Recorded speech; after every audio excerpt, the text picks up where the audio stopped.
நல்லது பண்றதுக்கு அரசியலுக்கு வாங்கடா, கொள்ளை அடிக்கிறது கொலை பண்றதுக்கு அரசியலுக்கு. 13 வயது குழந்தை, அன்னைக்கு 2 வயது குழந்தை, வெள்ளாத்தி குளத்துல பாத்தீங்கன்னா 12ஆம் வகுப்பு படிக்கக்கூடிய சிறுமி. இப்படி தொடர்ச்சியாக இந்த சிறு பிள்ளைகளுக்கு நடக்கக்கூடிய அவலங்களை கேட்டா ஏதோ அங்க ஒண்ணும் இங்க ஒண்ணுமா நடக்கிறதுன்னு சொல்லுவாங்க. இல்ல மற்ற மாநிலத்தை ஒப்பீடு செய்து இவங்க பேசுவாங்க. இதே மாதிரி ஒரு போக்கை தான் அவங்க கையாண்டுகிட்டு இருக்கிறாங்க. இந்த ஆட்சியில ரவுடியும் கூட்டடித்தனம் பண்றவனும் இவன் தான் பாதுகாப்பா இருக்கான். அவங்களுக்கான ஆட்சி தான் இங்க நடந்துகிட்டு இருக்கு. கஞ்சா தொடர்ச்சியா பிடிபட்டுக்கிட்டு இருக்கு. திமுக இருக்கிறவன் பூரா பயிலும் இவன் இந்த பாலியல் பிரச்சனையில சிக்கி வெளியில வந்துகிட்டு இருக்காங்க. அப்பா அப்பான்னு சொல்லிக்கிட்டு காசை கொடுத்து விளம்பரம் பண்ணிக்கிட்டு இருக்கிறாருல்ல முதலமைச்சர், யாருக்கான அப்பாவா இருக்கிறாரு? உதயநிதிக்கும் இன்ப நிதிக்கும் ரெட் ஜெயின் மூவிஸை பாதுகாக்கிறதுக்கும் இருக்கக்கூடிய நிலங்களை கொள்ளையடிப்பவனுக்கு பாதுகாப்பாக இருக்கிறதுக்கும் கார்பரேட் நிறுவனங்களுக்கும் அப்பாவா இருக்கிறாரு.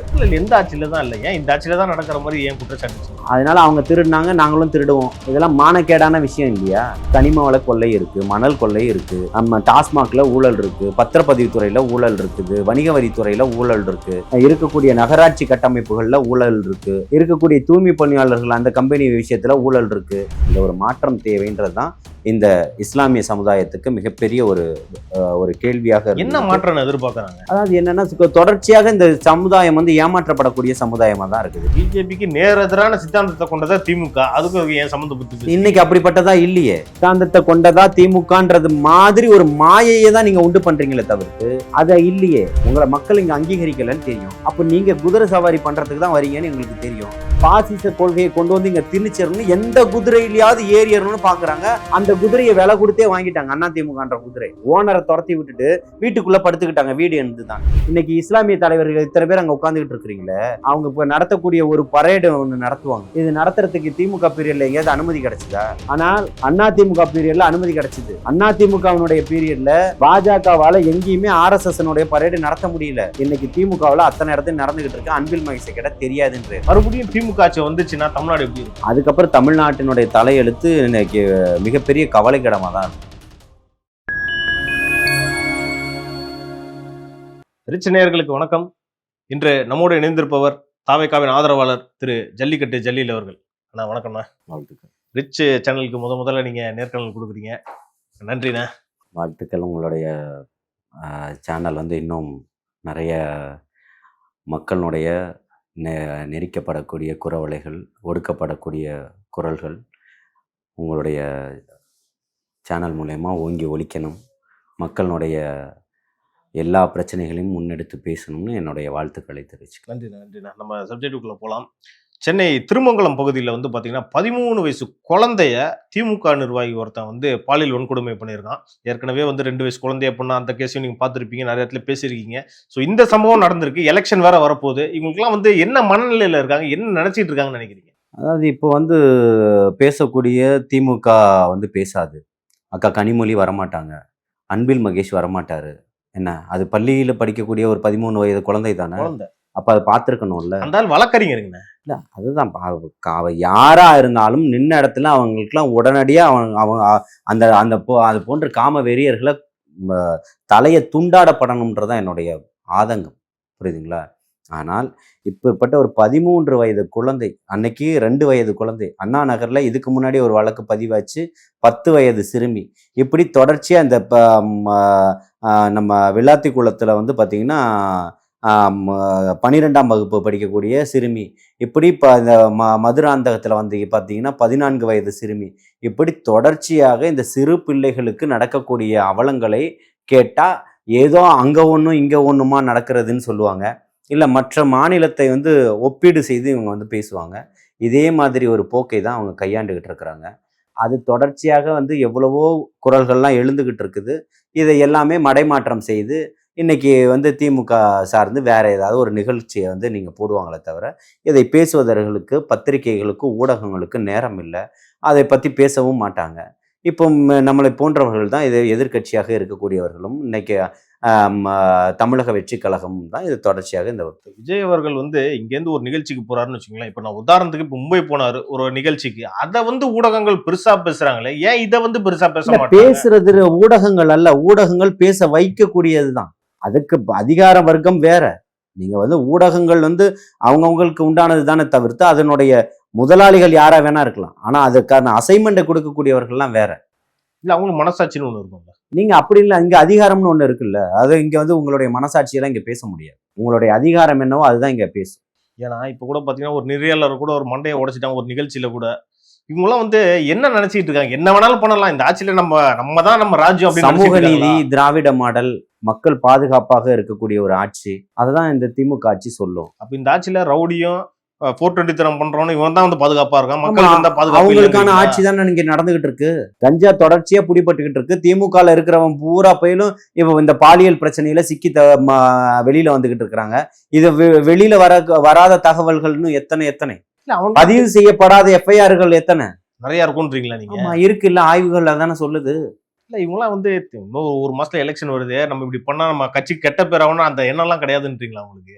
இல்ல, அவங்களுடைய கட்சி அப்படிப்பட்டது தானே. கட்சிக்கு என்ன புதுசா என்ன கெட்ட பேர் வர்றது? வந்து 10ஆம் புதுவா நம்ம ஒரு கட்சியை வந்து குற்றச்சாட்டு இல்ல, இருக்கு. இதற்கு முன்னாடி ஆயிரம் குற்றச்சாட்டுகள்லாம் இருக்குது. இதுக்கு முன்னாடி எத்தனையோ குற்றச்சாட்டுகள் இதுல இருக்கு. அதுக்கெல்லாம் யார் யாரோ சொன்னது இருக்கு. அங்கிருந்து போன பெண் நிர்வாகிகள் மற்ற கட்சியில மாநில நிர்வாகிகளாகவும் இருக்கிறாங்க. உங்களுக்கு தெரியும் அவங்க எல்லாமே என்ன மாதிரி குற்றச்சாட்டுகளை முன் வச்சாங்கன்றதெல்லாம் தெரியும். அப்ப அதெல்லாம் எடுத்து பேச வேண்டியதானே இந்த ஊடகங்கள், அதையெல்லாம் மறுக்க வேண்டியதானே இந்த திமுக. இந்த மக்கள் ரொம்ப சுபிட்சமா இருக்காங்க, பி.கே. சேகர் பாபு பேச வேண்டியதானே. அன்பில் மகேஷ் எங்க காணாம ஓடி போய் ஒளிஞ்சுக்கிட்டு இருக்கிறாரு. தன்னுடைய மகனை எடுத்து ஒரு பேட்டி கொடுக்குறீங்கல்ல, அப்ப இந்த பிள்ளைய வந்து பார்க்கணும்னு தோணலையா? கூட ஒருத்தர் அப்பான்னு சொல்லிக்கிட்டு காசை கொடுத்து விளம்பரம் பண்ணிக்கிட்டு இருக்கிறாருல்ல முதலமைச்சர். யாருக்கான அப்பாவா இருக்கிறாரு? உதயநிதிக்கும் இன்ப நிதிக்கும் ரெட் ஜெயின் மூவிஸை பாதுகாக்கிறதுக்கும், இருக்கக்கூடிய நிலங்களை கொள்ளையடிப்பவனுக்கு பாதுகாப்பாக இருக்கிறதுக்கும், கார்பரேட் நிறுவனங்களுக்கும் அப்பாவா இருக்கிறாரு. மறுபடியும் திமுக ஆட்சி வந்துச்சுன்னா தமிழ்நாடு எப்படி இருக்கும்? தமிழ்நாடு அதுக்கப்புறம் அதுக்கு வந்து 1% கூட வாய்ப்புகள் கிடையாது. அதுக்கப்புறம் தமிழ்நாட்டினுடைய தலையெழுத்து இன்னைக்கு மிகப்பெரிய கவலைக்கிடமா தான் இருக்கும். எங்க பார்த்தாலும் ரத்த ஆறு சுடுகாடாக தான் இருக்கும்ன்றீங்களா? எல்லாம் கனிம வள கொள்ளை இருக்கு, மணல் கொள்ளை இருக்கு, நம்ம டாஸ்மாக்ல ஊழல் இருக்கு, பத்திரப்பதிவுத்துறையில ஊழல் இருக்குது, வணிக வரித்துறையில ஊழல் இருக்கு, இருக்கக்கூடிய நகராட்சி கட்டமைப்புகள்ல ஊழல் இருக்கு, இருக்கக்கூடிய தூய்மை பணியாளர்கள் அந்த கம்பெனி விஷயத்துல ஊழல் இருக்கு, தொழிலாளர்கள் போராட்டம் தொடர்ச்சியா நடந்துகிட்டு இருக்கு, படிக்கக்கூடிய மாணவர்களுக்கு 4.5 ஆண்டுகளா எந்த மடிக்கணினி சைக்கிள் எதுவுமே கொடுக்கல. இன்னைக்கு உடஞ்சு போன சைக்கிள் எல்லாம் எடுத்து கொடுத்துக்கிட்டு இருக்கிறீங்க. யாருக்கும் எந்த ஒரு பாதுகாப்பும் கிடையாது. நாள்தோறும் ஒவ்வொரு செய்திகளும் ஒரு மாவட்டத்திலையும் கஞ்சா பிடிபட்டது, அபின் பிடிபட்டது, உயர் ரக போதை மாத்திரைகள், அயல்நாட்டு மாத்திரைகள் பிடிபட்டது, மதுபானங்கள் வந்து இப்ப இரவு 10 மணிக்கு அப்புறமும் தொடர்ச்சியாக விடிகிற வரைக்கும், மறுநாள் காலையில 12 மணிக்கு திறக்கிறீங்க, அது வரைக்கும் பிளாக்ல ஓட்டிக்கிட்டு இருக்கிறீங்க கள்ளச்சந்தையில. அப்ப இதெல்லாம் மதுபானங்கள் தொடர்ச்சியாக இங்க கிடைச்சிக்கிட்டு இருக்கக்கூடிய இதுனா நீங்க எதுக்கு கடையை வந்து அதை வச்சு விலையை அதிகரிச்சு வைக்கிறீங்க? 24 மணி நேரம் வைங்க, அதே விலைக்கு வாங்கி குடிச்சிட்டு போயிடுவான்ல குடிக்கிறவன். நீங்க ஏற்கனவே ஊழல் பத்தி சொன்னீங்களா? ஊழல் எந்த ஆட்சியில தான் இல்ல, ஏன் இந்த ஆட்சியில தான் நடக்கிற மாதிரி ஏன் குற்றச்சாட்டு? அதனால அவங்க திருடினாங்க, நாங்களும் திருடுவோம். இதெல்லாம் மானக்கேடான விஷயம் இல்லையா? அவங்க திருடினாங்களா, நீங்க திருடுவீங்களா? அதிகமா இருக்குன்றீங்க. யாரு இந்த ஆட்சியில அதிகமான ஊழல் இருக்கு? 10 லட்சத்துக்கும் இன்னைக்கு 5 லட்சத்துக்கும் மேற்பட்ட கோடிகள் வந்து கடன் வாங்கப்பட்டிருக்கு. உங்களுக்கு ஆட்சி திறனே கிடையாது, ஆட்சி செய்வதற்கான அறிகுறியும் இங்க இல்ல. கடனை வாங்கிதான் இன்னைக்கு எல்லாத்தையுமே திட்டங்கள் கொடுத்துக்கிட்டு இருக்கிறீங்க. எது வரக்கூடிய வருமானத்துல இருந்து திட்டங்களுக்கு எடுத்து கொடுக்கணும்ல. இது வரைக்கும் இந்த ஆட்சியை பத்தி பேசுனீங்களே, இப்ப வந்து சீட்டு எலெக்ஷன் எல்லாம் வந்துருச்சு, தொகுதி பங்கீடு எல்லாம் நடந்துகிட்டு இருக்கு, விசிகாவுக்கு 8 சீட்டு தான் கொடுக்க போறேன்னு சொல்றாங்க. இன்னொரு விஷயம், அந்த நடிகர் ஒருத்தர் இருக்காருல்ல, போஸ் வெங்கட் தெரியும்ல, திமுக ஆதரவாகவே பேசிட்டு இருப்பாரு. அவர் ஒரு விதத்துல சொல்றாரு, நாயை நிப்பாட்டினா கூட, அதாவது முதல்வர் வந்து நாயை நிப்பாட்டினா கூட அவங்கள ஜெயிக்க வைப்பேன் அப்படின்னு சொல்றாரு. அவங்களுடைய கருத்து இல்ல, அதுதான் சொல்லிட்டாருல, நிக்கிறதெல்லாம் நாயும் பேயும் காமுகனும் பாலியல் வன்புணர்வு இது பண்றவனும் கள்ளச்சாராயம் விற்கிறவனும் நிக்கிறான். அப்ப ஜெயிக்க வைக்கிறதுக்கு அவரை போன்றவர்கள்லாம் தயாரா இருக்கிறாங்க. இப்ப இன்னைக்கு கேட்டீங்கல்ல, திருமங்கலத்துல 13 வயது மாணவி, இப்போ ஒரு சின்ன சிறுமி, ஒரு குழந்தைக்கு பாலியல் வன்புணர்வு பிரச்சனை, அதை போஸ் எங்கிட்ட பேசுவாரா? எங்க போயிட்டாரு? இங்க தாவேக்கால இருந்து ஒரு தங்கச்சி போனாங்களா, வைஷ்ணவி, அவங்க பேசுவாங்களா? பெண்களுக்கு பாதுகாப்பு தான் இங்கதான் திமுகல தான் இருக்குதுன்னு சகோதரி ரஞ்சனா நாச்சியார் போனாங்களே, பேசுவாங்களா? இந்த ஜல்லிக்கட்டு ஜூலின்னு ஒரு பொண்ணு வந்து வீடியோ போட்டுக்கிட்டு இருந்தது, பேச வேண்டியதானே? நக்கீரன் கோபால், புலனாய்வு புலி, பேச வேண்டியதானே? சத்யராஜ் மகளை விட்டுட்டீங்க. சத்யராஜ் மகள், அவங்க பேர் என்ன? திவ்யாவா? அவங்க பேச வேண்டியதானே? இப்ப இதெல்லாம் அவங்களுக்கு கண்ணுக்கு தெரியல. இவங்களுக்கு எல்லாம் தேவை சீட்டு மட்டும்தான் இல்லையா? மக்கள் நலன் மேல அக்கறையே இல்லைன்றீங்க. இப்ப என்ன பண்ணுனீங்க? இதுக்கு முன்னாடி விளாத்தி குளத்துல நடந்த பிரச்சனையை பத்தி பேசுனீங்களா? நாசிரியத்துல நடந்த அந்த பிரச்சனை பத்தி பேசுனீங்களா? இப்ப சாலையில நின்று ஓரமா நின்று டீ குடிச்சுக்கிட்டு இருந்த பசங்களை ஓட விட்டு வெட்டி கொண்டாங்களா, அதை பத்தி பேசுனீங்களா? கள்ளக்குறிச்சி மாணவி தங்கச்சி ஸ்ரீமதியினுடைய பிரச்சனையை பத்தி பேசுனீங்களா? ஏன் பேசல? சரி, அப்ப கூட பாத்தீங்கன்னா இப்ப இஃப்தார் நிகழ்ச்சி நடந்துச்சுல்ல, அங்க வந்து விஜய் அவர்கள் தெளிவா சொல்றாரு, நாங்க யாரு கூடயும் கூட்டணி கிடையாது அப்படின்றாரு. ஆனா அதுக்கப்புறம் பாத்தீங்கன்னா விஜய் அவர்கள் அந்த கரூர்ல நடந்த சம்பவத்தை பத்தி பல ஊடகங்கள் பேச ஆரம்பிச்சாங்களே, இதுக்கு பின்னாடி யாரு? இல்ல ஏற்கனவே வந்து பாத்தீங்கன்னா சிறுபான்மை மக்களுடைய வாக்குகள் வந்து தமிழக வெற்றி கழகத்தை நோக்கி நகர்ந்துருச்சுன்றதை நம்ம ஓராண்டுகளுக்கு முன்னாடியே வந்து இப்போ அவருடைய கட்சி ஆரம்பிக்கும் போது அந்த காலகட்டத்திலிருந்தே நான் பேசிக்கிட்டு இருக்கிறேன். இங்க ஒரு மாற்றம் தேவைன்றது தான் இந்த இஸ்லாமிய சமுதாயத்துக்கு மிகப்பெரிய ஒரு கேள்வியாக என்ன இருந்தது. மாற்றம் எதிர்பார்க்கறாங்க? அதாவது என்னன்னா தொடர்ச்சியாக இந்த சமுதாயம் வந்து ஏமாற்றப்படக்கூடிய சமுதாயமா தான் இருக்குது. இன்னைக்குமே வந்து பாத்தீங்கன்னா இன்னைக்கு வந்து ஒரு கட்சி வந்து பாத்துட்டீங்கன்னா தனி சின்னத்துல தான் போட்டியிடணும், ஒரு சீட்டு 2 சீட்டுக்கு விலை போகக்கூடாதுன்னு தன்னுடைய கட்சியினுடைய அடிப்படை கொள்கையா வச்சிருந்தது. இன்னைக்கு அந்த கொள்கை இல்லை. திமுக சின்னத்துல தான் போட்டியிடுறாங்க. அவங்க ஒரு சீட்டு 2 சீட்டை தான் இன்னைக்கு வாங்குறாங்க. இருக்கக்கூடிய அத்தனை பேருமே இன்னைக்கு மற்ற கட்சிகளுக்குமே அதே நிலை தான். இந்திய யூனியன் முஸ்லீம் லீக்கு மட்டும்தான் அவங்களுடைய சின்ன ஏணி சின்னத்துல போட்டியிடுறாங்க. இது எப்படி என்னுடைய சமுதாயத்தினுடைய பாதுகாவலா இருக்கும்? திமுகவுடைய உறுப்பினர்கள் தான் 4 பேர் இஸ்லாமியர்களா போக போறாங்களே தவிர்த்து இதுக்கு எதுக்கு ஒரு கட்சி கட்டமைப்பு? அதுல கலைச்சிட்டு நீங்க அதுலயே போய் சேர்ந்துக்கலாமே. திமுக தான் நல்லது பண்ணுது இல்ல, அப்ப எதுக்கு தனியா ஒரு கட்சி இருக்கணும்? திமுகவே வச்சுட்டு போயிடுங்க. ஆனா அங்க இவ்வளவு அவலங்கள் இருக்குன்றத மேடை போட்டு எல்லா இடத்துலயும் பேசிக்கிட்டு இருக்கிறது அது இஸ்லாமிய கட்சிகளும் இயக்கங்களும் தானே. ஜவாஹிர்லாவும் அவர் சார்ந்த சமுதாயத்துக்கு வந்து பல இடத்துல கேள்வி எல்லாம் கேட்டிருக்காரு. இப்ப ஏன் வந்து திமுக சின்னத்துல அவர் நிக்கிறாரு? அது ஏன் சமரசம் பண்ணிக்கிறாருன்னு கேட்க. உங்களுடைய கேள்வி என்னுடைய வலிக்கு மருந்தாகாது தேவா. இதுக்கான நிவாரணம் என்ன? அதுதானே. நீங்க கேள்வி எழுப்புனதுனால சமுதாயம் வந்து அப்படியே வானத்துல சிறகடிச்சு பறந்துகிட்டு இருக்கா? ஏடிஎஸ்ன்னு சட்டம் கொண்டு வந்தாங்களே, ஆன்டி டெரரிசம் செக்யூரிட்டி, இந்த திமுக காலத்துல தானே போடப்பட்டது. ஊப்பா சட்டத்துக்கு எதுக்கு இந்த திமுக அரசு போய் கையெழுத்திட்டுது? ஒன்றிய அரசிட்டமா அது அன்னைக்கு இவங்க பாசிசவாதிகள்னு தெரியலையா? அன்னைக்கு வேல்முருகன் சொல்றாரு அங்க வந்து பிஜேபியினுடைய நிழல் இருக்குன்னு சொல்லிட்டு. அப்ப அதுக்கு என்ன குரல் கொடுக்க போறாரு அவர்? இன்னைக்கு வந்து அதை சொல்றதை நான் இது பண்றேன்னு வச்சுக்கோங்க. இத்தனை நாட்கள் எதுக்கு அண்ணன் அங்க இருந்தாரு? என்னைய விட்டீங்களே. ஆமா, இதுக்கு எல்லாமே பின்னாடி வந்து திமுக அங்க சப்போர்ட் பண்ணிட்டு இங்க வந்து இஸ்லாமியர்களுக்கு ஆதரவா இருக்கிற மாதிரி நடிக்கிறாங்கன்றீங்களா? என்ன நேத்து வந்து கமலஹாசனுக்கு ஒரு மாநிலங்களவை கொடுக்க முடியும், அவங்கள கூப்பிட்டு வாரி சீட்டு தர முடியும். விஜயகாந்த் அவர்கள் பிரேமலதா அவர்களுடைய கட்சியை கூப்பிட்டு அவங்களுக்கு ஒரு மாநிலங்களவை கொடுக்க முடியும். அவங்களுக்கு 9 சீட்டு 10 சீட்டு 11 சீட்டுன்னு அவங்களுக்கு கொடுக்க முடியும். வாரி கொடுக்கக்கூடிய வள்ளலா இருக்கிறீங்க. ஆனா இங்க வந்து தேய்பிரையா இருக்குது சமுதாயத்தினுடைய நிலை. அதே மாதிரி திமுக கூட ஒரு முன்னணி தலைவர்ல ஏன் இஸ்லாமியர்கள் இருக்க மாட்டாங்க? எப்படி இருப்பாங்க? அதான் பிஜேபிக்கு பிடிக்காது இல்ல, பாசிசவாதிகளுக்கு பிடிக்காது. பிஜேபிக்கு நேர் எதிரான சித்தாந்தத்தை கொண்டதா திமுக, அதுக்கு ஏன் சம்மந்தப்பட்டு இன்னைக்கு அப்படிப்பட்டதா இல்லையே. சித்தாந்தத்தை கொண்டதா திமுகன்றது மாதிரி ஒரு மாயையை தான் நீங்க உண்டு பண்றீங்களே தவிர்த்து அத இல்லையே. அப்ப விஜய் அவர்கள் சொல்ற மாதிரி இந்த அண்டர் கிரவுண்ட் ரீடிங்ல எப்பவுமே இருக்குன்றீங்களா? நீங்க எங்க அண்டர் கிரவுண்ட் டீலிங் வந்து பாஜகவுக்கும் திமுகவுக்கும் எப்பவுமே இருக்குது. நேரடியாவே டீலிங் இருக்கு. இது என்ன அண்டர் கிரவுண்ட் டீலிங்? நேரடியாவே இருக்கு. திருமானனுக்கு சீட்டு கொடுக்க கூடாதுன்ற நெருக்கடி ஏன் கொடுக்குறாங்க? கமலஹாசனுக்கு சீட்டு கொடுக்க முடியும். பிஜேபி கூட கூட்டணியில இருந்துட்டு இப்ப வந்திருக்கக்கூடிய பிரேமலதா அவர்களுக்கு சீட்டு கொடுக்க முடியும். 12 சீட்டு கொடுக்க போறதா சொல்றாங்கன்னா யாருக்கு? தேமுதிகக்கு நீங்க 120 சீட்டு கூட கொடுங்க, ஒன்னும் பிரச்சனை இல்லை உங்க கட்சி. ஆனா இருக்கக்கூடியவர்கள் சமுதாயத்தின் பேரை சொல்லி ஏமாத்திக்கிட்டு அந்த சமுதாயத்துக்கு நான் பாதுகாவலன் ஏன் இந்த திமுகவே இரட்டை கபட நாடகம் ஏன் போட்டுக்கிட்டு இருக்குன்னு கேட்கிறேன். கேள்வி என்னன்னா, இந்த 5 விஷயத்துல மார்க்சிஸ்ட், கம்யூனிஸ்ட், விசிகா இப்படி எல்லாமே திமுக பயங்கரமா முட்டு கொடுத்தாங்க. ஆனா அவங்களுக்கு எல்லாம் சீட்டு கம்மி. நேத்து வந்த தேமுதிக மட்டும் ஏன் இவ்வளவு வந்து ஒரு ராஜ்யசபா சீட்டு இப்ப 10 சீட்டு வரைக்கும் கொடுக்க போறதா சொல்றாங்க. இதுதான் பாசிசத்தனம்ன்றது. இருக்கக்கூடியது அத்தனையுமே சமமாக கொடுக்கக்கூடியதுதான் சமூக நீதி பார்வையா இருக்கும். புரியுதுங்களா? அதுதான் இங்க வந்து ஒரு அனைவருக்குமான ஒரு சுதந்திரத்தை ஏற்படுத்தும். நீங்க இங்க மட்டும் அடக்குமுறையை காட்டிட்டு அவங்க எந்த பேச்சுவார்த்தையும் பெருசுனா நடத்தினதா தெரியல. இத்தனை முறை வந்து முதலமைச்சரை சந்திச்சதா தெரியல. வந்துட்டு போன உடனே எல்கே சுதீஷுக்கு துண்டை போட்டுட்டாங்க. அவர் வந்து திமுகவுடைய மாநிலங்களவை எம்பி ஆயிட்டாரு. அதுக்கப்புறம் பாத்தீங்கன்னா இன்னைக்கு 10 சீட்டு 11 சீட்டுன்னு பேரங்கள் பேசிக்கிட்டு இருக்கிறீங்க. அதை கொடுத்துட போறீங்க.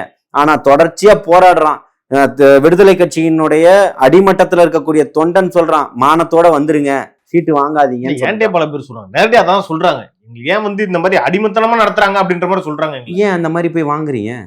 விசிக தொண்டருக்கே பல பேருக்கு பிடிக்கலண்ணே இந்த மாதிரி திமுக பண்ற அந்த செயல்லாம் வந்து பாக்குறோம். அவங்களே வெறுப்புல தான் இருக்காங்க. அப்ப நீங்க வந்திருக்கணுமா இல்லையா? இப்போ பாண்டிச்சேரியில ஒரு நிலைப்பாடு எடுக்கிறீங்க. என்ன எடுக்கிறீங்க? 3 சீட்ல நாங்க போட்டிடுவோம். ஏன் 5 சீட்ல போட்டிடுவோம்னு சொல்ல வேண்டியதானே?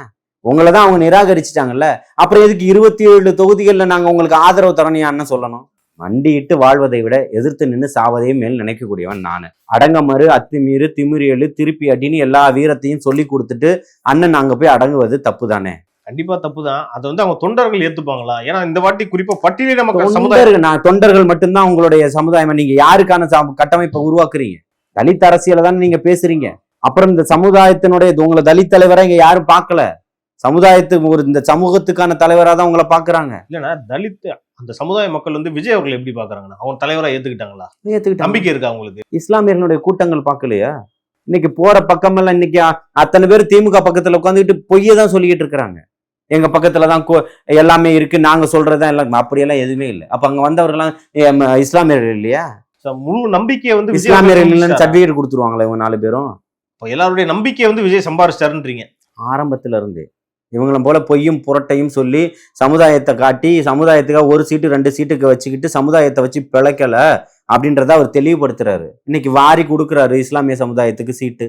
தாவேக்கால தான் வந்து இஸ்லாமியர்களுக்கு முக்கியத்துவம் கொடுக்க மாட்டாங்க, அவங்க வந்து மரியாதையா கொடுக்க மாட்டாங்கன்ற மாதிரி பல பேர் பேசுறாங்க. யாருக்கு தரல அதை சொல்லுங்கன்னு கேக்குறேன். யாருக்கு தரல?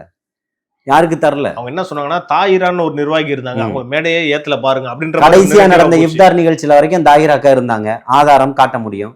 கடைசியா நடந்த இஃப்தார் நிகழ்ச்சியில இருக்காங்க, மகளிர் தின மேடையில இருக்காங்க. இதுதான் கடைசியா நடந்த 2 நிகழ்வு. இதுல சொல்லிட்டேன். வேற எதுல இல்ல சொல்லுங்க, சொல்றேன். இல்ல அவங்க வந்து புறக்கணிக்கிறாங்க பல இடத்துல. நான் சொல்றது புரியலையா? இல்ல மேடையில உட்கார்ந்து இருக்கிறாங்க. இல்லன்னா இது வந்து இஸ்லாமிய நிகழ்ச்சி, அப்புறம் பெண்களுக்கு சார்ந்த நிகழ்ச்சி, வேற எல்லா நிகழ்ச்சியிலும் அவங்க வந்து கூட எதுல புறக்கணிச்சுட்டாங்க அதை சொல்லுங்கன்ற. ஒதுக்குறாங்க அப்படின்றாங்க. எங்க ஒதுக்கிட்டாங்க? அது யாருடைய பிரச்சனை? அப்ப அது உண்மை இல்ல, பொய்யாது. நான் என்ன கேக்குறேன்னா, அது யாருடைய பிரச்சனை? அது அவங்களுக்கும் கட்சிக்கும் உள்ள பிரச்சனை இல்லையா? நீங்க திமுகல எந்த இஸ்லாமிய தலைவர் இருக்கீங்க சொல்லுங்க. இருக்காரு செஞ்சி மஸ்தான். மாநிலத்துல எந்த திமுகல இருக்கக்கூடிய மாநிலத்துல நிர்வாகிகளா யார் இருக்கீங்க சொல்லுங்க. முக்கிய தலைவர்கள் யாரும் இல்ல. அப்ப நீ சமூக நீதியை பேசுறதுல என்ன அர்த்தம் இருக்கு? உங்களுக்கு அதை பேசக்கூடிய அருகதையே இல்லையே. பாஜகவுடைய ஆவடி நாசரு இந்த சிறுபான்மை மக்களுடைய தலைவரா அப்படின்னு அவரு தான் சொல்லிருந்தாரு. யாரு? முதல்வர் தான் கடவுள்ன்ற மாதிரி சொன்னார்ல, ஒரு கூட்டத்துல கூட பேசியிருந்தாரு. இஸ்லாமியர்கள் கடவுளே வந்து பாத்தீங்கன்னா மு க ஸ்டாலின் தான் அப்படின்ற மாதிரி சொல்லுவாரு. நக்கி பிழைக்கக்கூடிய வேலையை அவர் செய்வாரு. இந்த சமுதாயம் ஒருபோதும் செய்யாது. ஏக இறைவனை இறைவனா ஏற்ற சமுதாயம் இந்த சமுதாயம். இதை போன்றவர்களை வந்து இஸ்லாமியர்கள் வந்து இவரை கடவுளா பார்க்கணும். அவர் பார்ப்பார், அவர் பார்த்துட்டு போறாரு. அது எங்களுக்கு ஒன்றும் இதை தரப்போறது. ஒரு எம்எல்ஏ சீட்டு ஒரு அமைச்சர் சீட்டுக்காக இப்படி இறங்கி பேசுறாருன்றீங்களா? வேற அப்ப சமுதாயத்தையும் உன்னுடைய கொள்கையும் கோட்பாடும் என்ன சொல்லி தருது? இஸ்லாம் மார்க்கம் அதையே உனக்கு போதிச்சிருக்கு. மு க ஸ்டாலின் தான் உன்னுடைய கடவுள்னு சொல்லி கொடுத்துருக்குதா? அப்புறம் இவரெல்லாம் எப்படி ஏத்துக்கிறாங்க இஸ்லாமிய? அவங்களெல்லாம் ஏத்துக்கல, புறக்கணிக்க போறாங்க. தேவா, இவர் எப்படி கல்ல எடுத்து அடிச்சாரோ அந்த மாதிரி வாக்குகளால அடிக்க போறாங்க. கண்ணன் திரும்ப திரும்ப கிளிய செவுள்ள விசில் அடிக்க போறாங்க. அப்ப வரப்போது இல்ல மிகப்பெரிய ஒரு மாற்றமும் எழுச்சியும் புரட்சியும் மக்களுக்கானதா இருக்க போகுது இல்ல. சரி, இப்படி சொல்றீங்களே, ஒருத்தர் இருக்காருண்ணே, நேத்துல இருந்து பரப்புரையெல்லாம் ஆரம்பிச்சுட்டாரு. அவர் போற கூட்டத்துல எல்லாமே பாத்தீங்கன்னா, நான் வந்து எல்லாருக்கும் சமமானவன், சமூக நீதியை பேசுறவரு. போராட்டத்துல முருகர் பாட்டா பாடிட்டு இருக்காரு. முருகன் கோயிலுக்கு அப்புறம் தப்பு சொல்லல, நம்ம அதை பத்தி தப்பே சொல்லல. ஏன் வந்து இந்த முருகர் கோயில் முருகர் பாட்டு இதை மட்டும் என் கையில எடுக்கும்? இது ஒரு பாஜக அரசியல் மாதிரி இருக்கு.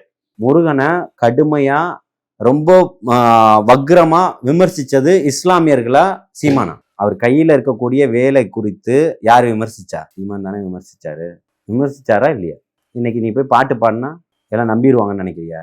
இப்பவும் சொல்றேன், இந்த மாதிரி கீழ்த்தனமான ஒரு ஈன பிழைக்கக்கூடியது சீமான் தான். எப்படி சொல்றீங்க? எல்லாருக்கும் மரத்துக்கு முக்கியத்துவம் கொடுக்குறாரு. ஆம ஓட்டுல பரிசல்ல ஒருத்தன் வந்தான்னு சொன்னது யாரு? ஆம ஓட்ட போட்டு பரிசல்ல ஓட்டிட்டு வந்தது சொன்னது யாரு? அண்ணன் தானே. ஒருத்தர் திங்கிறதுக்கு உங்க வீட்டுல விருந்துக்கு ஒருத்தர் வராங்கன்னா நீங்க எவ்வளவு கறி வாங்குவீங்க? தேவையான அளவு எவ்வளவு வாங்குவீங்க? ஒரு 1 கிலோ 1.5 கிலோ வாங்குவோம். 1 கிலோ உங்க குடும்பத்தாருக்கும் சேர்த்து. இவருக்கு 55 கிலோ ஆமக்கறி கொடுத்து விட்டாருன்னு சொன்னாரா இல்லையா? அங்க சத்தம் கேட்டுக்கிட்டு இருக்குது, எதிரிகள் 2 பேர் சண்டை போட்டுக்கிட்டு இருக்கிறாங்க அப்படின்னு சொன்னதும் இவர் தான். எனக்கு சாப்பிடும் போது அது என்ன சத்தம்னு கேட்கிறாராம். 2 பேரும் சண்டை போட்டுக்கிட்டு இருக்கிறாங்களாம், டம்மால் டிம்மில் சத்தம் கேட்டுக்கிட்டு இருக்குதான். ஆனா ஒருத்தர் பின்னாடி உட்காந்து எழுதிட்டு இருக்கான். அவர் என்ன எழுதுறாரு? இவர் எத்தனை சட்னியை எத்தனை முறை தொட்டு நக்குனாருன்னு. ஒரு எவ்வளவு பெரிய ஒரு களத்துல நின்று இந்த இனத்துக்காக போராடக்கூடிய ஒரு தலைவனை எவ்வளவு கேவலமாக சித்தரிச்சது சீமான் தானே. இது அவர்களுடைய வேலையா? இட்லியை அவிச்சு இவருக்கு கொடுப்பாங்களா, அதை பிச்சு பார்த்தா ஆம குஞ்சு உள்ள இருக்கும். இதெல்லாம் என்ன விஷயத்துல பேசுறது? என்ன நம்பிக்கையில? PK-47 நான் என்ன கேக்குறேன், உலகத்துல எங்க தேவா இருக்கு PK-47? வடிவேல் பண்ண காமெடியில தான் இருக்கு. இல்ல அததான் சொல்றேன். அதை கூட கேட்டுட்டு இந்த தற்குறி வந்து கேட்டுட்டு PK-47 பேசிட்டீங்க, இருக்கக்கூடியவர்களை தற்குறின்னு சொல்லிக்கிட்டு இருக்குது. அப்ப உங்களுக்கு என்ன அறிவு இருக்கு? அம்பேத்கர், நான் என்ன கேட்கிறேன், பெரியார கொண்டாடினது யாரு? பெரியார் அவன் என்னுடைய தாத்தன், நான் அவனுக்கு பேரன்னு சொன்னது யாரு? இவர்தான் அண்ணன் தான் சொன்னார். EVKS இல்ல, அவர் வந்து பேரன், கொள்கை பேரன்னு யார சொல்லுவாரு? உயிரோட இருந்தான்னு யார சொன்னாரு? இவருதான். இந்த தற்குறியை தான் சொன்னாரா இல்லையா? இப்ப அவர் என்ன பண்ணாரு? இப்ப என்னன்னா கடப்பாறை வச்சு அடிப்பேங்கிறாரு. அதுவும் பிராமண கடப்பாறையை வச்சு பிராமண அடிப்பேங்கிறாரு. கடப்பாறை. நீ பிராமண கடப்பாறையை நீ கொண்டுகிட்டு வருவ, பிராமண கடப்பாறையை வச்சு நீ இங்க வந்து இப்ப இந்த கோட்டையை இடிக்கலாம்னு நினைப்ப. இடிக்கலாம்னு சொல்லும் போதே பெரியாருடைய தடியை வச்சு நாங்க உன்னை உடைச்சு தள்ளிட மாட்டோமா? இன்னொரு விஷயம், பெரியாரிய கொள்கையை வந்து தாவேக்காக ஃபாலோ பண்ணிட்டு அவங்களுக்கு என்ன அருகதை இருக்குன்றதெல்லாம் கேக்குறாங்களே. அவங்களுக்கு யாருக்கு? கொள்கை இல்லைன்றாங்களே. கொள்கை இல்லைன்னு சொல்லக்கூடியவர்கள் தான் இன்னைக்கு கொள்கையை பத்தி பேசிக்கிட்டு இருக்காங்க, பெரியாரை கொண்டாடிக்கிட்டு இருக்காங்க. அது என்னன்னா RSS அது வந்து இஸ்லாமியர்கள் ஒரு 4 பேரை வச்சுக்கிட்டு பெரியார் பாத்தீங்களா இஸ்லாத்தை எப்படி விமர்சிச்சாரு நான் என்ன கேட்கிறேன், உங்களுடைய அஜெண்டா கொள்கைன்னா பிஜேபி RSS அஜெண்டா பள்ளிவாசலை இடிக்கும், புர்காவை கிழிக்கும், இஸ்லாமியர்களை நடமாட விடாது, உணவு கறி மாட்டுக்கறி திம்பதை வந்து வச்சிருக்கிறவர்களே வந்து கொலை செய்யும். இது உங்களுடைய அஜெண்டாவா போய்கிட்டு இருக்குது இல்லையா? இதுதான் பெரியார் இதை தான் பேசியிருக்கிறாருன்னா, எந்த தீக்காக்காரங்க எந்த மசூதியை இது வரைக்கும் இடிச்சிருக்கிறாங்க, திட்டி இருக்கிறாங்க, சொல்லியிருக்கிறாங்க. அப்ப அது பெரியாருடைய கொள்கை கோட்பாடுனா அவங்க நடந்திருக்கணும்ல, இல்லையே. இன்னொரு விஷயமும் சொன்னார், ஞாபகம் இருக்கா? என்ன எல்லாருமே இஸ்லாமியர்கள்லாம் வந்து தாய் மதம் திரும்பணும் அப்படின்னு சொன்ன ஞாபகம் இருக்கா? அவருக்கு ஒரு விஷயத்த பேசியிருந்தாரு. யாருக்கு? அண்ணன் தான் பேசியிருந்தாரு. நீ பைத்தியம், எதை வேணா பேசுவ. இல்ல, ஏன் இப்படி மாத்தி அவர் ஸ்டாண்ட்ல வந்து உறுதியாவே இருக்க மாட்டாரு? இவர் வந்து நாளைக்கு எப்படி மக்கள் நம்புவாங்க? உங்களுக்கு புரியலையா? நீ பைத்தியம், எதை வேணா பேசுவேன்னு தான் நான் சொல்லிட்டேனே. நீ சரியான பைத்தியம் இல்ல, சரியாகாத பைத்தியம். உங்களை ஒண்ணும் பண்ண முடியாது. மக்கள் இன்னைக்கு பாத்துக்கிட்டு இருக்கிறாங்க. இல்ல, இன்னைக்கு வரைக்கும் அந்த 8% பத்தியே சொல்லிட்டு இருக்காங்க. பாராளுமன்றத்துல பாருங்க, நான் 8% வாங்கிட்டேன். பாராளுமன்றத்துல வாங்கினீங்க ஐயா, தெரியாம தப்பி தவறி போட்டுட்டான். வாழ்நாளில் செய்த மிகப்பெரிய ஒரு பிழை அது. என்ன அவன் பண்ணிட்டான். இனி அடுத்தது வாங்குன்ற 2026 இன்னைக்கு வாங்கவே முடியாது. சரி, எவ்வளவு சதவீதம் வாங்குவாங்கன்றீங்க? நோட்டாக்கு கீழே கூட இருந்தது பிஜேபி இல்லையா? அதிமுகன்ற குதிரையில ஏறி அதிமுகவோட சேர்ந்து வாங்கின ஓட்டு மொத்தமும் எங்களோடதுன்னு சொல்லிச்சு. கபட நாடகம் போடும் இல்லையா? தனிச்சு நின்று வாங்குங்கன்னு சொல்றேன். ஒரு சீட்டு ஜெயிக்காது. உங்களுக்கே தெரியுது இல்ல? அக்கா தமிழிசை அவர்கள் ஒரு 8 எம்பியோ 10 எம்பியோ நாங்க ஜெயிப்போன்னு ஒரு திருப்பூர்ல ஒரு மிகப்பெரிய மாநாடு ஒண்ணு நடத்தினாங்க அவங்க தலைவரா இருக்கும்போது. என்னாச்சு? 8 கவுன்சிலர் கூட ஜெயிக்கல இல்லையா? மோடி எல்லாம் வந்தாரு அதுக்கு. இல்ல, பாஜகவினர் வந்து தாவேக்கா எங்க கூட்டணிக்கு வந்தா கரெக்டா இருக்கும், திமுக எதிர்ப்புலாம் ஒரு அணியில சேர்ந்தா கரெக்டா இருக்கும்ன்றாங்களே, அவங்க எந்த இதுல சொல்றாங்க? நாங்க ஏன்டா நடுராத்திரி சுடுகாட்டுக்கு போகணும்னு கேக்குறேன். எங்களுக்கு என்ன அவசியம் இருக்குன்னு. உனக்கும் திமுக எதிர்ப்பு இருக்கு, எனக்கும் திமுக எதிர்ப்பு, வா ஒண்ணுக்கு வரலாம், கை கொத்துக்கலான்றாங்களே. யாருக்கு? தாவேக்கா கூட. விஜய் கொள்கை எதிரியே நீ தானே, பாசிசவாதி தானே. அத தெளிவா சொல்லிட்டார்ல, அப்புறம் வந்து பேசுறாங்கன்னா அவன் எதனால பேசுறாங்க? உனக்கு இதான் உனக்கு இப்ப அதாவது உங்களை மக்கள் இங்க அங்கீகரிக்கலன்னு தெரியும். அப்ப நீங்க குதிரை சவாரி பண்றதுக்கு தான் வரீங்கன்னு எங்களுக்கு தெரியும். பழனி பாபா அவர்கள் சொல்லுவாரு, நான் என்னுடைய கொள்கையை மாத்தல, குதிரையை தான் மாத்திக்கிட்டு இருக்கேன், என்னுடைய பயணம் ஒண்ணுதான் அப்படின்னு சொல்லிட்டு. இவங்க அதே மாதிரி என்ன பண்றாங்க, பாசிச கொள்கையை கொண்டு வந்து இங்க திணிச்சிடணும்னு எந்த குதிரையிலயாவது ஏறியறணும்னு பாக்குறாங்க. அந்த குதிரையை விலை கொடுத்தே வாங்கிட்டாங்க. அதிமுகன்ற குதிரை ஓனரை துரத்தி விட்டுட்டு வீட்டுக்குள்ள படுத்துக்கிட்டாங்க. வீடு என்னதுதான். ஆனா எதிர்ப்ப திமுகன்னு ஒரு மாபெரும் குதிரை நிதிஷ் எது திமுகன்ட்டு எதிர்ப்புல அது தெரியும். குதிரையா கழுதையான்றது உங்களுக்கு தெரியும் சரியா? இப்போ நிதிஷ்குமாரை எப்படி எவ்வளவு அழகா காய் நகர்த்தி தூக்கி வெளில போட்டாங்க. ராஜ்யசபா எம்பியா கிட்டாரு. ஆட்சி அங்க முதல்வரா தூக்கிட்டாங்க. முதல்வர்ல இருந்து தூக்கிட்டாங்க. பிஜேபி அங்க பலமா இருக்கு. கூட்டணி இவரு தான் ஸ்ட்ராங்கா இருந்தார். 4-5 வாட்டி முதலமைச்சரா இருந்தாரு. இன்னைக்கு அவரை தூக்கிட்டு இன்னைக்கு பிஜேபி வந்துருச்சா? இதுக்கு முன்னாடி ஒரு முறை கோவால ஒரே ஒரு சீட்டு தான் ஆட்சி அமைச்சிங்களா? இதுதான் பாசிச ஊடுருவல். நீங்க இருப்பீங்க, இருந்து எல்லா வேலையும் பாப்பீங்க. என்ன பாஜகவை மறைமுகமா கொண்டு வரக்கூடிய எல்லா வேலையும் நடக்கும். இன்னைக்கு இஸ்லாமிய தலைவர்கள் இத்தனை பேர் அங்க உட்கார்ந்துகிட்டு இருக்கிறீங்களே, அவங்க இப்ப நடத்தக்கூடிய ஒரு பரேடு ஒண்ணு நடத்துவாங்க. இது நடத்துறதுக்கு திமுக பீரியட்ல எங்கேயாவது அனுமதி கிடைச்சதா? ஆனால் அதிமுக பீரியட்ல அனுமதி கிடைச்சது. அதிமுகவினுடைய பீரியட்ல பாஜகவால எங்கேயுமே RSS பரேடு நடத்த முடியல. இன்னைக்கு திமுகவில் அத்தனை இடத்துல நடந்துகிட்டு இருக்கு. அன்பில் மகேஷை கேட்டா தெரியாதுன்றாரு. நீங்க கல்வித்துறையினுடைய அமைச்சரா? அத்தனையும் ஸ்கூல்ல நடந்துகிட்டு இருக்கு தொடர்ச்சியா. 1 மாசம் நடந்து இதை ஊட்டியில பாக்கலையா நீங்க? அப்ப நீங்க என்ன கல்வித்துறை கட்டமைப்போட வச்சிருக்கிறீங்க? உங்களுக்கு தெரியாம நடக்குதா? அதான் கருணாநிதி முன்னாடி சொல்றாருல, ஆர்எஸ்எஸ் ஒரு மக்கள் சேவை அது இயக்கம் தான் சொல்லியிருக்காரு அப்போவே. நான் என்ன சொல்றேன்னா அதுதான் சொல்றேன். நான் அடிமை என்பதை உணராத வரை இங்க பிரச்சனை இல்லை. அடிமை என்பதை உணர்ந்ததுக்கு அப்புறம் என்ன பண்ண முடியும்? ஸோ விஜய் அவர்கள் இதுக்கு எல்லாமே வந்து சம்மட்டி அடி போட்டு முடிச்சு வைக்கிறதுக்கு தான் வராரா இப்போ அரசியலுக்கு? திமுகவோட கதை க்ளோஸ்ன்றலாமா இந்த தேர்தலோட? மக்களை மீட்டெடுப்பதற்காக வந்திருக்கிறார். புரியுதுங்களா? ஊழல் ஆட்சியை ஒழிக்கணும்னு நினைக்கிறாரு. இருக்கக்கூடிய சமுதாயம் இங்கே இருக்கக்கூடியவர்கள் பாதுகாக்கப்படணும்னு நினைக்கிறாரு. இங்கே இருக்கக்கூடிய விவசாயங்கள் பாதுகாக்கப்படணும்னு நினைக்கிறாரு. விவசாய நிலங்கள் பாதுகாக்கப்படணும்னு நினைக்கிறாரு. நீர்நிலைகள் பாதுகாக்கப்படணும்னு நினைக்கிறாரு. குறிப்பாக பெண்கள் பாதுகாக்கப்படணும்னு நினைக்கிறாரு. குழந்தைகள் பாதுகாக்கப்படணும்னு நினைக்கிறாரு. மாணவர்கள் பாதுகாக்கப்படணும்னு நினைக்கிறாரு. படித்து முடித்தவனுக்கு அவனுக்கான வேலை வாய்ப்புகளை ஏற்படுத்தி கொடுக்கணுன்றதை நினைக்கிறாரு. இப்படி மக்களை முழுக்க சிந்திச்சு இன்னைக்கு களத்துல ஒரு தலைவர் வந்திருக்கிறாருன்னா அவர் தான். இதைதான் அவங்களும் சொல்றாங்க. என்ன பண்ணல? ஏன் பண்ணல? பரந்தூர்ல அத்தனை நாட்கள் கடந்து போராட்டம் நடத்திட்டு இருந்தான் தலைவர் தளபதி அவர்கள். போன 24 மணி நேரத்துல அங்க அந்த திட்டம் கைவிடப்பட்டதா இல்லையா? டன்சனுக்கு எதிராக மக்களை எத்தனை நாள் போராட்டம் நடத்திட்டு இருந்தாங்க. தலைவர் தளபதி அவர்கள் அங்க போவேன்னு சொன்ன உடனே அந்த திட்டத்தை அண்ணாமலை அவர்கள் பேசி அடுத்த 48 மணி நேரத்துல ஒரு நல்ல செய்தி வரும்னு அறிவிச்சாரா இல்லையா? அந்த திட்டம் கைவிடப்பட்டதா இல்லையா? முதல்வர் அவர்கள் என்ன சொன்னாரு? நாங்கள் ஆய்வுக்கு தான் அனுமதி கொடுத்த. எதுக்கு அதெல்லாம் கொடுத்தீங்கன்னு கேட்கிறேன். நீ ஆய்வு இங்க வரவே கூடாதுன்ற ஆய்வுக்கு தான். நான் பொண்ணை கல்யாணம் பண்ணி தர மாட்டாரா? நான் பொண்ணு பாக்குறதுக்கு அனுமதி கொடுப்பாரா? இது எப்படி இருக்கு தேவா? கச்சத்தீவு பத்தி பேசினாரு. அங்க என்னன்னா பிரைம் மினிஸ்டர் பிரசிடென்டே அங்க போய் நேரில் போய் பாக்குறாங்க. சும்மா எஃபெக்ட் வேலை வயல் பிரச்சனையை பத்தி பேசுறாரு. உடனே அங்க இருக்கக்கூடியவர்கள் கைது செய்யப்படுறாங்க. அண்ணன் திரும்ப அவர்கள் போய் சிபிஐ வழக்கு வேணும்னு கேட்டாரு. ஏன்னா மக்களுக்காக கேட்டார். அப்ப மக்களை ஏமாத்தக்கூடிய வேலைகளை தானே அத்தனை தலைவர்களும் பண்ணிக்கிட்டு இருக்கிறீங்க. திமுகவுக்கு போய் இந்த இஸ்லாமிய கட்சிகள் போய் ஏதாவது ஒரு கோரிக்கை வச்சா நாங்க இதுக்கு உடனே ஒரு ஆணையம் போடுறோம்னு வாங்க. ஆணையத்தை போட்டு நீங்க ஆப்பம் கூட சுடலை இது வரைக்கும். என்ன என்னுடைய சமுதாயத்துக்கு பெருசா நீங்க செஞ்சு இது பண்ணிட்டீங்கன்னு கேட்கிறேன். ஸோ இந்த எலெக்ஷன்ல வந்து குறிப்பா பெரம்பூர்ல போட்டிடுறேன்றாரு. இப்போ நாளைக்கு வர போய் பரப்புரை எல்லாம் பண்ண போறாரு. ஏன்னா இந்த பகுதி வந்து பாத்தீங்கன்னா மாவட்ட செயலாளராக இருக்கக்கூடிய அமைச்சர் சேகர் பாபு தான். விஜய் அவர்கள் வந்து அவரோட தோற்கடிப்பு உறுதின்ற மாதிரிலாம் பேசிட்டு இருக்காங்களே. அவங்க அதை தானே தேவை பேசணும். நாங்க அவரை ஜெயிக்க வச்சிருவோம் நான் பேசுவாரு. திமுகல இருந்துகிட்டு திமுகல இருந்து பல கோடியை ஊழல் பண்ணியிருக்கீங்கன்னு ஊழல் பட்டியல் நீண்டுகிட்டே இருக்குது. நீங்க இன்னைக்கு அதை பார்க்காம இன்னைக்கு இதை பத்தி தான் பேசணும். ஏன்னா அதுதான் செய்தி ஆகணும். அந்த செய்திகள் வந்தாதான் உங்களுடைய கட்சிக்காரங்க பண்ணக்கூடிய பாலியல் பிரச்சனை வெளியில வராது. கஞ்சா விற்கக்கூடிய பிரச்சனை வெளியில வராது. குடிச்சிட்டு உங்க தங்கச்சி சொன்னாங்களே இளம் விதவைகள் தாலி அறுத்துட்டாங்கன்னு சொல்லிட்டு அந்த பிரச்சனையை பத்தி பேச மாட்டாங்க. இதையெல்லாம் பேசணும்ல. இன்னைக்கு அவரை பத்தி தான், அவர் தான் ஹாட் டாபிக். நாளைக்கு வேற ஏதாவது உங்களை நிகழ்ச்சி பண்ண சொல்லுங்க பாப்போம். பண்ண மாட்டாங்கன்றீங்களா? எல்லா டிவியும் பண்ணா அடுத்த ஒட்டுமொத்த டிவியும் எல்லாரையும் நெட் கனெக்ஷன் கொடுத்து யூடியூப் தான் பார்த்துக்கிட்டு இருப்பாங்க.